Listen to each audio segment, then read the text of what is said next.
Hello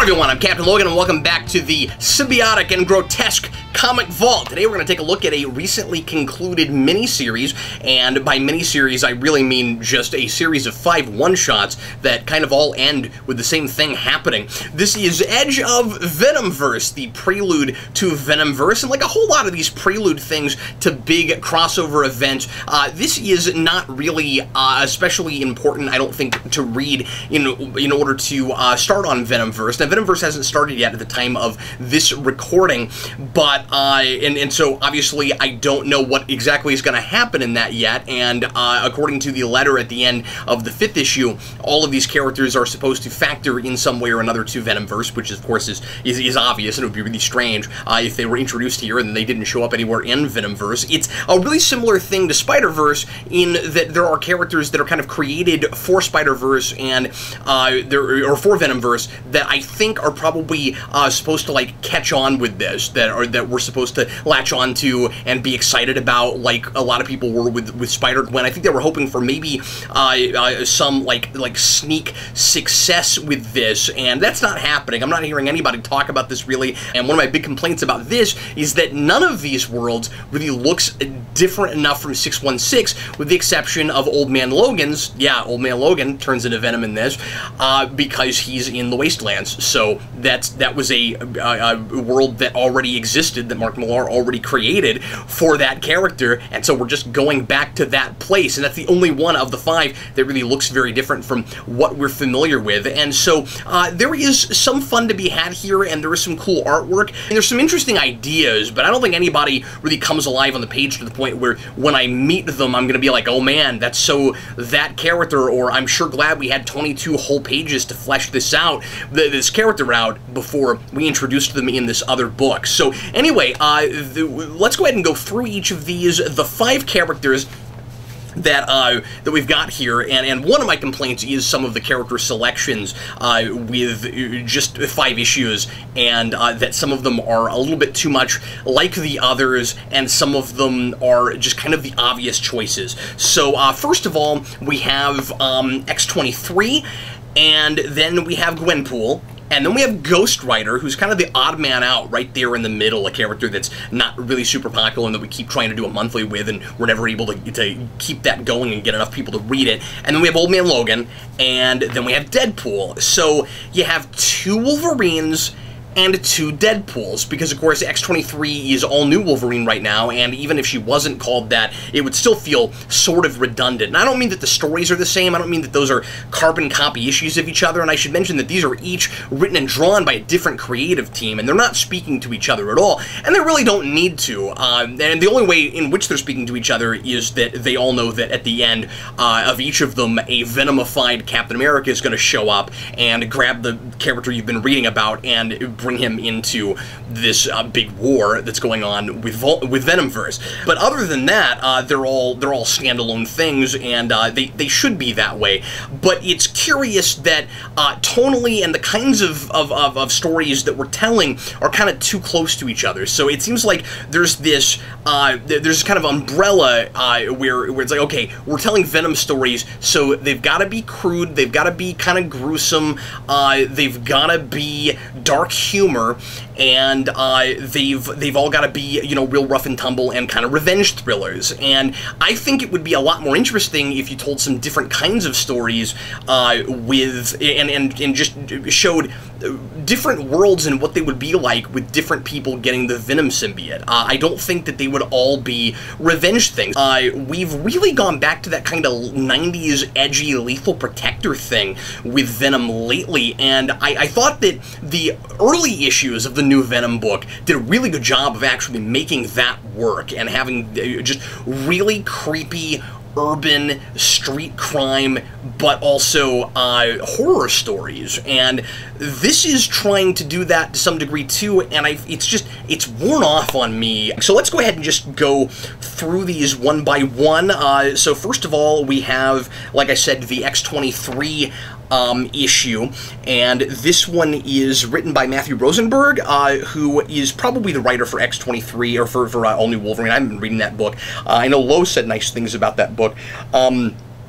And the art is by Roland Boshi. X-23 in this is a kid like she is in Logan, and it's kind of the origin story of how she gets out of the lab, the Weapon X program, and there are a couple of labs in these that just happen to have the Venom symbiote lying around, you know, stuck in a case or something, and our character will be trying to get out of there or something, and end up getting possessed by the Venom symbiote, and that's what happens here. She ends up, so she merges with Venom, and obviously she's fueled with rage because of the horrible experiments that have been done to her, and then she, because, you know, she's X-23, she's a clone of Wolverine, and she ends up befriending these kids on the street, begrudgingly, but eventually ends up really caring about them, and she does this really curious thing. So the whole thing in this one is about, you know, kids living on the street and having to steal to survive, and it's an urban survival story, and she does this really curious thing, and I'm not sure how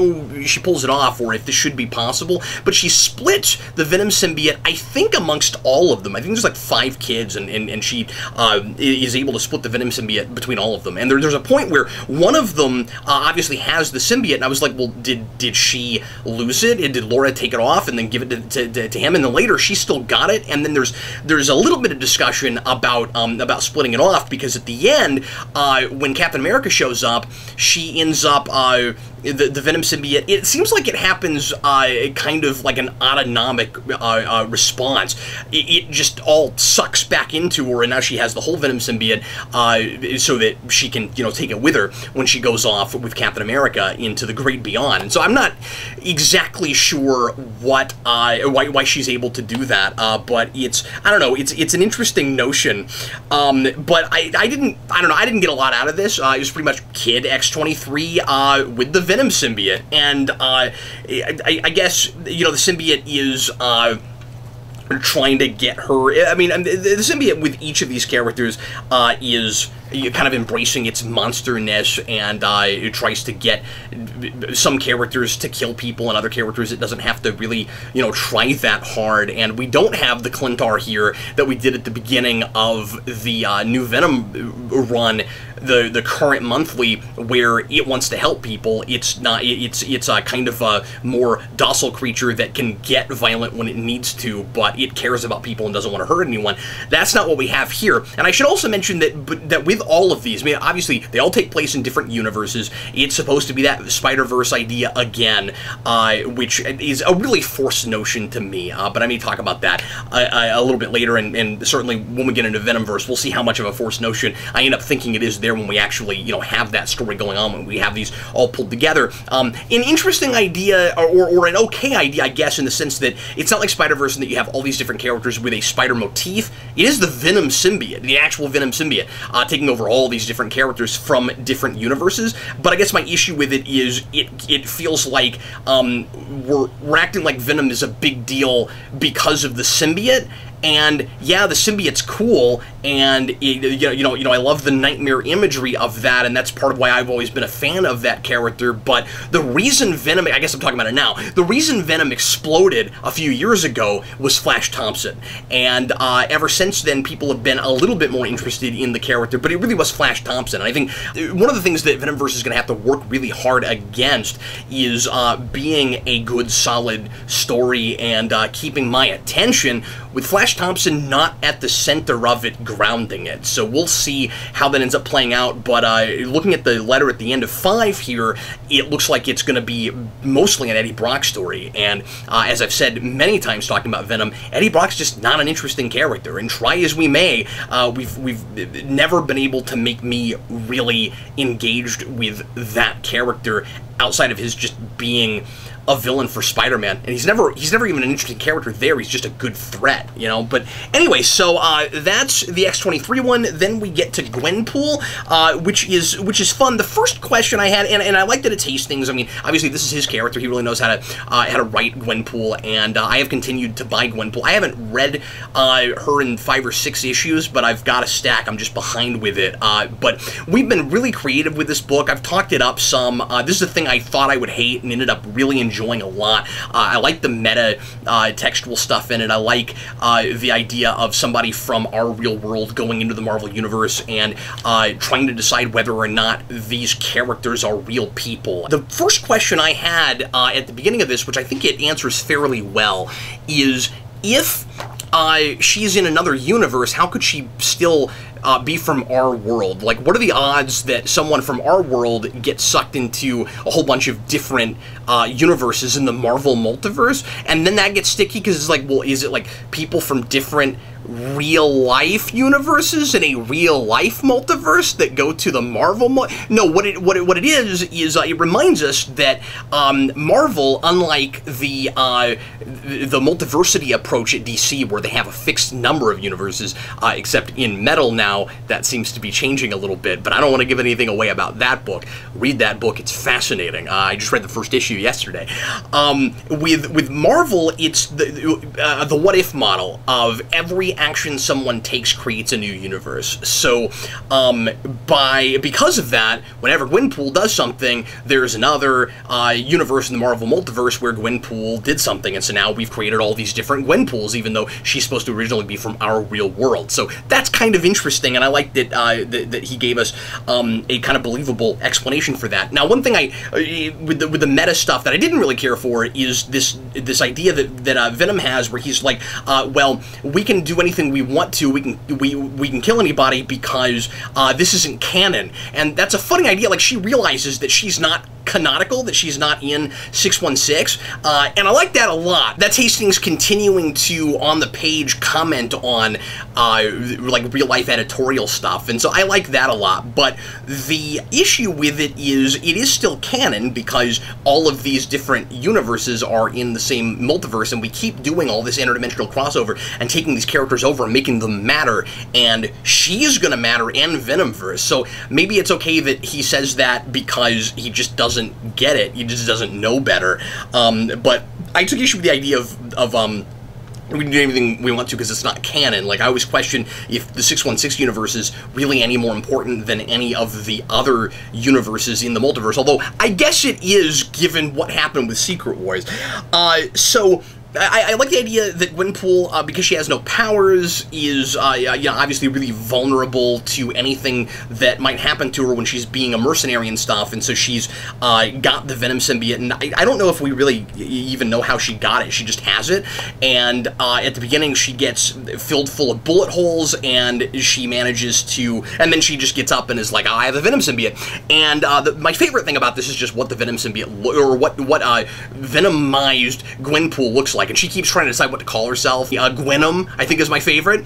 And she's got this big, giant, grotesque venom head that's really disproportionate to the rest of her body. And like everything with Gwenpool, it's both cute and messed up at the same time. And I like that a lot. I think it's a really cool design and just super fun. I would totally buy an action figure of that. I like it a lot. And it finds Daredevil, and he's younger in this universe because it's just a different Marvel universe. And again, it doesn't look that different at all. There's nothing different about it except we met this younger Daredevil, and he is trying to get her to not kill people, and the Venom symbiote makes that hard for her because he really likes killing things. She works for the boss. She works for a boss who is selling hot sauce, and it turns out that that's really just a front company for opiates. And so she stumbles upon this big plan that he has, and has to take him out, and gets really lucky at the end that she kills him without actually killing him, where she pulls out a venom shield, and a bullet bounces off of that, and that he shoots, and he ends up killing himself.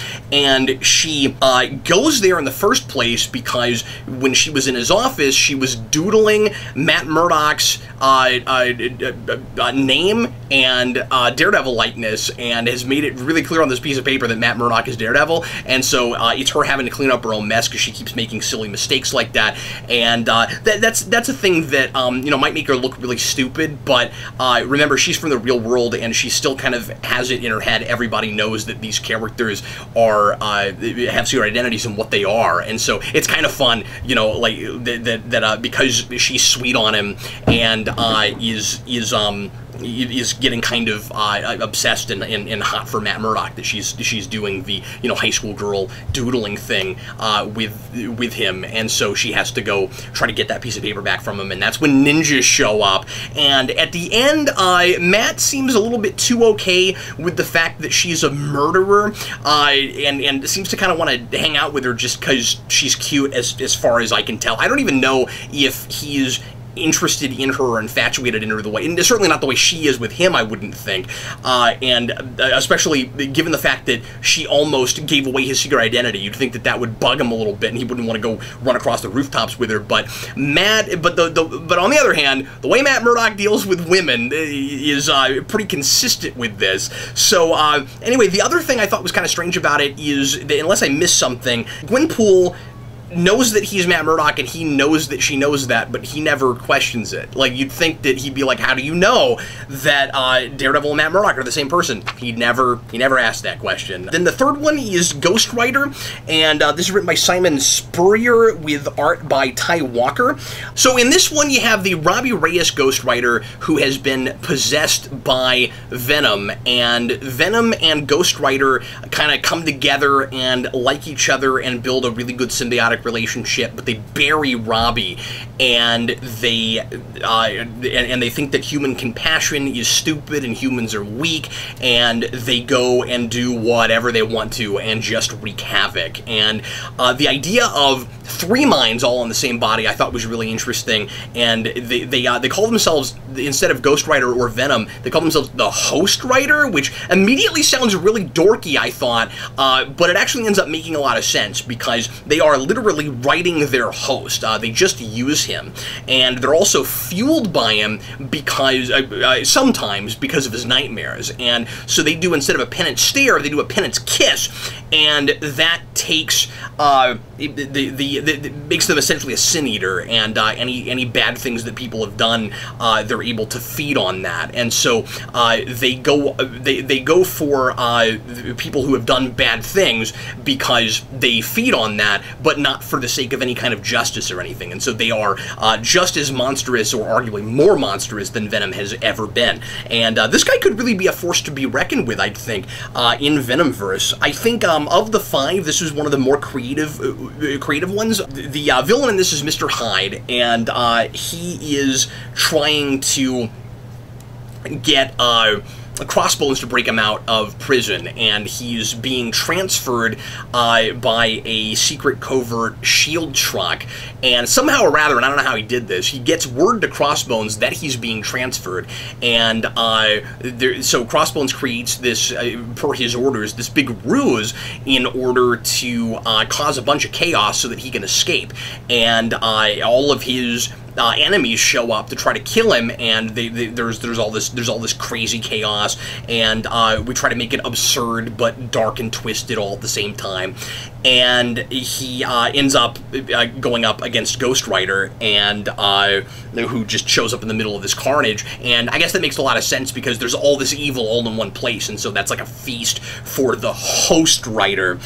And that's pretty much what that one's about. And then we get to Old Man Logan, and this is a direct sequel to Old Man Logan, where it's set several years after that, and the kid that Wolverine was supposed to raise, this is, by the way, by Ryan Key with art by Andre Lima Arujo, and I'm not familiar with either of them, but this art kind of looks like what Old Man Logan looks like right now, so I don't know if that's the current artist, and I haven't been reading that book the last few issues, so anyway. But the kid that Logan was raising for Bruce Banner, one of Bruce Banner's Hulk kids from the end of that story, who we never really did anything with, and in in Old Man Logan, where I left off, he was trying to get back to the wasteland to help that kid. Well, in this, that kid has grown up and wants revenge on Wolverine for a couple of things. One, because he never knew his father,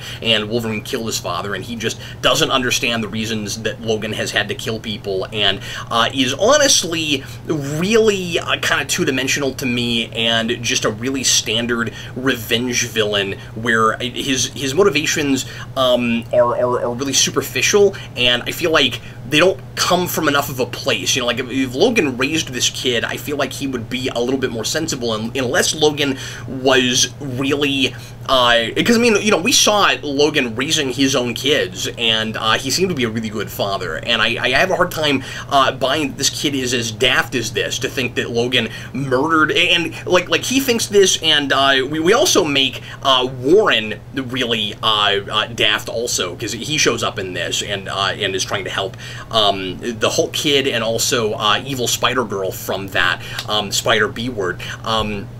They're trying to help the Hulk kid kill, I guess he's Bruce Banner Jr., kill Wolverine.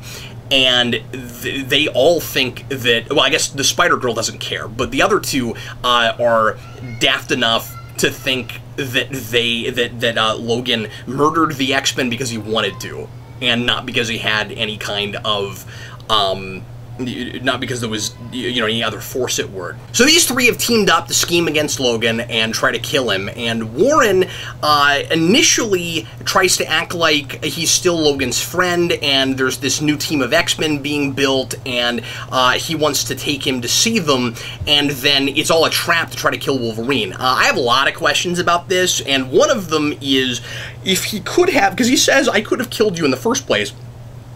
If he could have killed him right there, I don't know why he doesn't go ahead and do that, because I mean, I suppose it's just the poetic justice thing so that Hulk can be there and see him too, but why didn't they all just ambush him? Because their plan is really convoluted and elaborate, and ends up being a really, really bad plan. If he had he probably had a better chance at killing Wolverine this way than taking him to the mansion and doing it the way he does it. So he takes Wolverine there, and then he just fills him full of talons, and then they bring out, and then, you know, Hulk and Spider-Girl reveal themselves, and then they bring out the giant venomized Hulk, or the giant venomized dinosaur, which was one of my favorite things in Old Man Logan, and the only thing I don't like about it is that the Venom dinosaur isn't one of the characters in Venomverse. He could have been your Spider-Ham really easily, and that could have been a lot of fun. Eric and I joked that we kind of wished that this issue had been just the Venom dinosaur with internal monologue, or just roaring and no internal monologue and a mostly wordless comic. I think that would have been a lot more creative, and it wouldn't have felt so much like money milking a character that you just keep shoving at us. And that's been one of the big problems with Marvel lately, and so I kind of hate seeing it wend its way into this. But anyway, one of the other big questions I have is, how in the world did they manage to get to lock up that dinosaur that's got the Venom symbiote? I don't know how they were able to corral it and get it into that giant cell. And then it comes out, and their whole plan, get this, is to have the dinosaur swallow Wolverine, and then get some trace DNA out of it after Wolverine is dead, and after he's digested him. So first of all, yeah, his healing factor doesn't work great, but you don't know for sure that he's not going to be able to survive that. And the other thing is, well, and it's two other things. How do you know you can corral the dinosaur again? I mean, it's just the three of them. I don't know how they did it in the first place. It seems like, and like when they go up against it here, when it's out of control, they don't fare real well against it. and so I don't know why they think they'll be able to get into its mouth and get trace DNA, because the whole point is they want to clone Wolverine. They want to do an army of Wolverine clones to take over the Wastelands. That's their whole plan. And I feel like all you'd have to do is kill him the normal way. I mean, maybe Warren was just showboating, but if he really thought that he could kill Wolverine, that would have been smarter, because now they have to get up inside a dinosaur with a Venom symbiote in order to get trace DNA to clone Wolverine. This is preposterous.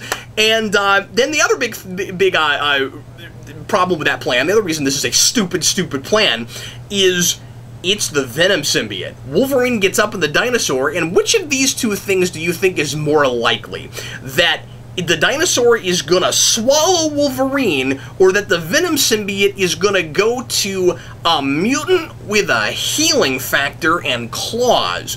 It seems, I mean, there's a possibility that it's bonded so well with this dinosaur that the symbiote never wants to take a human host again.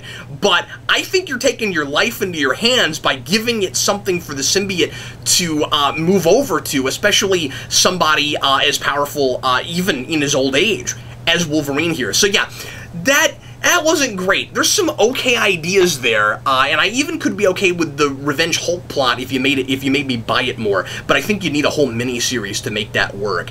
But that was really goofy. And the last one is Deadpool, which I don't have a ton to say about. One of the reasons I don't like that Deadpool is the other Venom here is because I've seen it before. If you're going to do just 5 characters, how about one we've never had get the Venom symbiote before? There's a What If comic that does it, and these are essentially what ifs, and we're going to what if universes. So no, don't do Venom again. This is pretty well written. It's funny.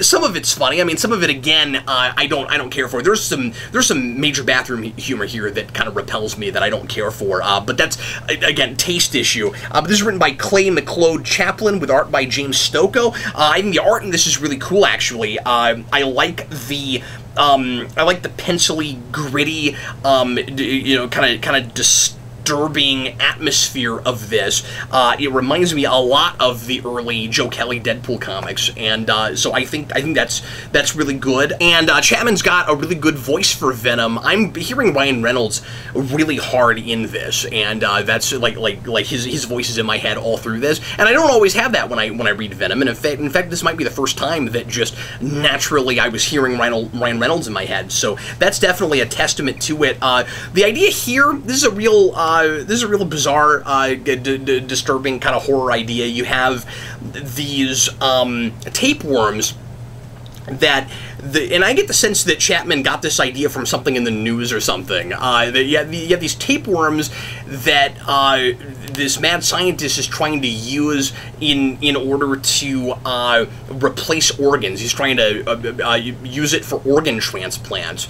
And it turns out that these crazy alien tapeworm things are all a hive mind, and so they end up being the worst possible thing you could put inside people, because they all talk to each other and want to get back together. And so it's gross and crazy and violent and awful for people, and it creates all these kind of tapeworm zombies, and so they take control of people's bodies, and they're all zombie-ish, and Venom has to go up against them, and Deadpool, and once again, he's in a mad scientist laboratory that just happens to have a jar with Venom in it, and it says Clintar on it, and he takes the Venom symbiote, and he becomes Venom Pool or whatever, and I guess the two personalities are sort of at odds, because Venom, I feel like these guys read Joe Kelly. This Deadpool is the version that is a psychopath but wants to help people and doesn't exactly know how to do that. And he really doesn't know how to do that mixed with the Venom symbiote, which just wants to eat people. And so when you get to the end of this, after he's taken out the threat, he tries to go help people in this messed up, twisted hospital. And he's like yanking babies out of pregnant women, and like he thinks he's he thinks he's helping people, but he's actually just, you know, causing mayhem, and he's kind of like a twisted, evil Bizarro or something. So weirdly, this might actually be one of the better of the 5, but I didn't like the choice in the first place. And so, I mean, that doesn't hurt the book, but I just wasn't real excited about that one, you know, in the first place. The best of these is honestly probably, like, the most solid. It's probably the Ghost Rider one. But again, overall, that's, like, I kind of wanted to just tell you about it in case you didn't read these, and I imagine most people, even who get Venomverse, didn't pick these up. That's what happens in them, and those are the Venoms that you can, some of the Venoms that you can expect to meet in Venomverse. But I don't overall really recommend these, and I would be very surprised if I felt like I had any kind of a leg up whatsoever getting into Venomverse with what I learned about these mostly pretty superficial Venom composites. I feel like it would have been a lot more interesting to really get into the heads of these characters and find out more about how they change. I mean, like you get, again, the clear, obvious, like, reason, you know, ways in which they're changing with the Venom symbiote. And by the way, I do like that it's not all origin stories. I like that for some of them they've already had Venom for a while. That's cool.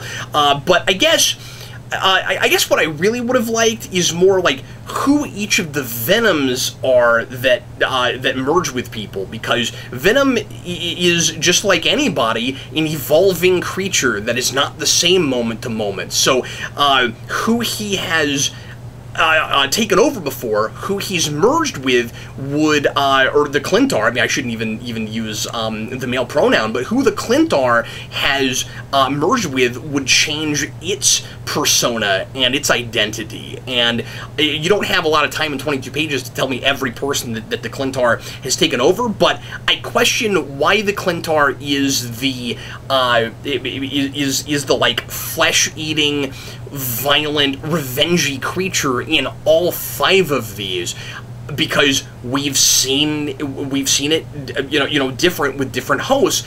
And also we learned recently with Space Knight that the Clintars are overall a really benevolent species, and it seems like the Venom is only Venom because of people that he's taken over, specifically Eddie Brock. And so unless this Venom got Eddie Brock before all of these, I don't really know why it's so violent and animalistic. So anyway, if you read these, I'd love to know what you think about them. And otherwise, that is it for me. That's Edge of Venomverse, and I'll see you again very shortly for another Comic Vault. I'm Captain Logan, and happy reading.